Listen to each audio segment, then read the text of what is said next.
క్రైస్తవ మతం తీసుకున్న వారికి ఎస్సీ ఎస్టీ చట్టం నుంచి రక్షణ పొందగలరా? ఈ విషయంపై సుప్రీంకోర్టు ఇవాళ సంచలన తీర్పు వెలువరించింది. ఆ తీర్పులో ఏముంది ఒక్కసారి చూద్దాం. మత మార్పిడులపై సుప్రీంకోర్టు కీలక తీర్పు ఇచ్చింది. హిందూ, బౌద్ధ, సిక్కు మతాలు కాకుండా మరే మతంలోకి మారినా ఎస్సీ హోదా రద్దవుతుందని సుప్రీంకోర్టు స్పష్టం చేసింది. క్రైస్తవ మతంలోకి మారి పాస్టర్ అయిన వ్యక్తి ఎస్సీ ఎస్టీ చట్టం కింద రక్షణ పొందలేరని తేల్చి చెప్పింది. కుల వ్యవస్థ క్రైస్తవ మతంలో లేదు అని ఏపీ హైకోర్టు ఇచ్చిన తీర్పుని సుప్రీంకోర్టు సమర్థించింది. మతం మార్చుకున్న వెంటనే ఎస్సీ హోదా రద్దు అవుతుందని చెప్పింది. రాజ్యాంగంలో స్కెడ్యూల్ కులాలకు సంబంధించి ఆర్డర్ 1950 ప్రకారం హిందూ, సిక్కు, బౌద్ధ మతాలు తప్ప మరే మతంలో ఉన్నవారు ఎస్సీ సభ్యులు కాలేరు. మతం మార్చుకున్న వెంటనే ఎస్సీ హోదా రద్దవుతుంది అంటూ సుప్రీం స్పష్టం చేసింది. పుట్టుక ఆధారంగా కాదు, మతం ఆధారంగానే హోదా ఉంటుందని చెప్పింది.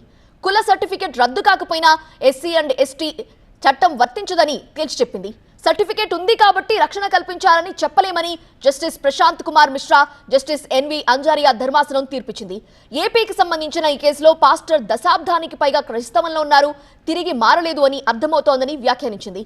ఎస్సీ కమ్యూనిటీలోకి తిరిగి చేర్చుకున్నారని నిరూపించుకుంటేనే పాత హోదా పునరుద్ధరణ సాధ్యమని కోర్టు అభిప్రాయపడింది. మొత్తంగా ఈ తీర్పుతో దేశవ్యాప్తంగా మతం మార్చుకున్న ఎస్సీ వర్గాల రిజర్వేషన్ హక్కులపై పెద్ద చర్చ మొదలైంది.